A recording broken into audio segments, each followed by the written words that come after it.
बिस्मिल्लाहिर्रहमानिर्रहीम। अहलियान कराची, अहलियान पाकिस्तान, ओवरसीज़ पाकिस्तानियों को सभी को ईद की बहुत मुबारक हो।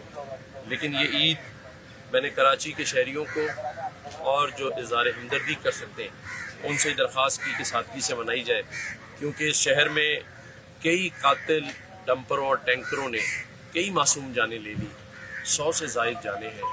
और एक वाक़या जो कि ज़ैनब का मलीर में हुआ, जहाँ वो हामला थी और उसका बच्चा ईद के तीसरे दिन या चौथे दिन इस दुनिया में आना था।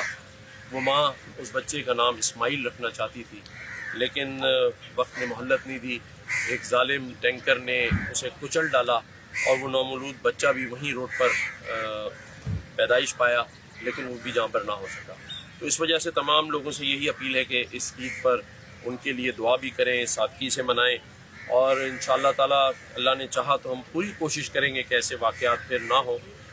एक दफ़ा फिर मैं अपने तमाम भाइयों को, बहनों को, पूरी टिसोरी फैमिली को, जो कि अब मेरी फैमिली का हिस्सा बन चुकी है, पूरे रमज़ान लाखों लोगों ने इफ्तार अटेंड किया, सभी को एक दफ़ा फिर ईद उल फितर बहुत बहुत मुबारक अदा बस।